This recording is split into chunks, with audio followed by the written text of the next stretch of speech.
فرشتے بھی ان سے حیا کرتے ہیں، اللہ کے نبی صلی اللہ علیہ وسلم بھی ان کے حیا کا احترام کرتے ہیں۔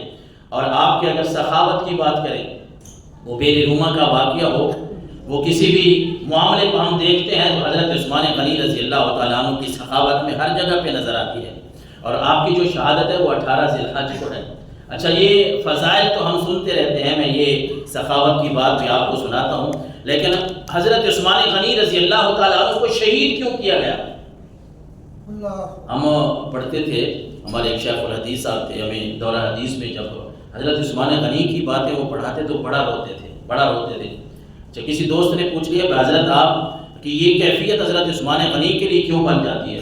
تو آپ فرمایا کرتے تھے کہ میں حضرت عثمان غنی کی جب تاریخ کو پڑھتا ہوں نا، ہمارے استاد محترم فرماتے تھے شیخ الحدیث، کہ میں سوچتا ہوں کہ عثمان وہ ہے جو چوتھے نمبر پہ اسلام قبول کرنے والا ہے، عثمان وہ ہے جس کے گھر حضور کی 2 صاحبزادیاں ہیں، عثمان وہ ہے جو سینکڑوں کے حساب سے اونٹ اللہ کے راہ میں وہ خرچ کر دیتے ہیں، عثمان وہ ہے کہ جنہوں نے جہاد نہیں چھوڑا، عثمان وہ ہے جو 10 مبشرہ ان 10 صحابہ میں بھی ان کا نام شامل ہے جن کو زندگی میں اللہ کے نبی نے جنت کی بشارتیں دے دی ہیں۔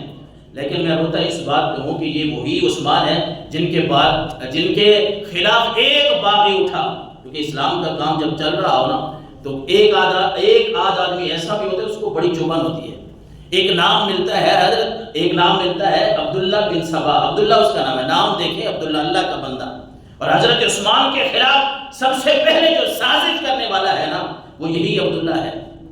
اس نے لوگوں میں مشہور کر دیا کہ یہ عثمان جو ہے نا، بات کن کی ہو رہی ہے؟ حضرت عثمان غنی کی، جن کی اتنی فضیلتیں ہم نے پڑھی ہیں، اتنے فضائل ہیں کہ حضور کی بیٹیاں ان کے گھر ایمان لانے والوں میں سے پہلے، وہ اللہ کے راستے میں سب کچھ قربان کرنے والے، لیکن ایک بندہ اٹھتا ہے، ایک بندہ، نام وہ اپنا عبداللہ نام رکھاتا ہے، کہلواتا ہے، مدینہ منورہ میں کوشش کرتا ہے عثمان یہ کرتے ہیں، عثمان وہ کرتے ہیں، یہ دیکھو یہ اپنے قریبی رشتہ داروں کو بڑے بڑے عہدوں پہ فائز کرتے ہیں۔ یعنی اس آدمی کے لیے کہتا ہے، اس عثمان کے لیے یہ آدمی کہتا ہے کہ یہ بیت المال میں خیانت کرتے ہیں۔ اللہ اکبر، جو عثمان سارا کچھ اللہ کے راستے پہ لٹا کے بیٹھا ہے، اس عثمان کے بارے میں کہتے ہیں کہ یہ بیت المال میں خیانت کرتا ہے۔ وہ عبداللہ کہتا ہے، کبھی کہتا ہے کہ یہ صحابہ کی بات کو نہیں مانتے، کبھی کہتا ہے کہ قرآن کے نسخوں کو انہوں نے ختم کر دیا، اور اللہ کے نبی صلی اللہ علیہ وسلم کے ساتھ رہنے والے حضور کے یہ پیارے صحابی جنہوں نے 12 سال کا عرصہ جو ہے وہ خلافت کی ہے،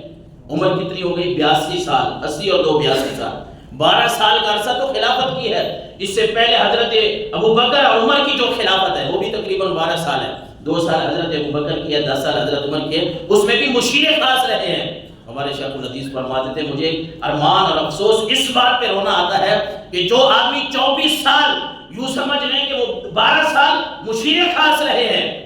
حضرت ابو بکر اور عمر کے، 12 سال خود خلافت کی ہے، حضور کے زمانے میں ان کی قربانیاں دیکھیں، لیکن یہ عبداللہ ایک آدمی فتنہ پر اٹھتا ہے، جب مدینہ میں بات نہیں بنتی تو یہ مصر چلا جاتا ہے، شام چلا جاتا ہے، وہاں جا کے بدگمانیاں پھیلاتا ہے، عثمان یہ نہیں کر رہے، عثمان وہ نہیں کر رہے، لوگوں کو اکساتا ہے۔ اور پھر بالآخر مورخین نے جو تعداد لکھی ہے، کیونکہ وہ کہتے ہیں نا عربی میں ایک مقولہ ہے نا کہ الفتنۃ اشد من القتل، فتنہ جو ہے یہ بعض دفعہ قتل سے بھی شدید ہو جاتا ہے، تو یہ باقی مختلف شہروں کے دورے کر کے وہاں سے لوگوں کو اکٹھا کرتا ہے، اور تقریباً 1500 سے 2000 لوگ اکٹھے کر لے آتا ہے حضرت عثمان غنی کے خلاف۔ بات کیا ہے؟ یعنی اس عثمان کے خلاف یہ اکٹھے کر لیتا ہے لوگ جو عثمان ساری زندگی سارا مال و متاع اللہ کے نام پہ قربان کر چکا ہے۔ اس کے لیے کہتا کیا ہے؟ بھیا اپنے رشتہ داروں کو عہدے دے رہے ہیں، اس کے لیے کہتا کہ حضرت عثمان کے لیے کہ یہ بیت المال میں خیانت کر، یعنی ایسی باتیں جو سوچ سمجھ سے باہر ہیں۔ لیکن لوگ ہیں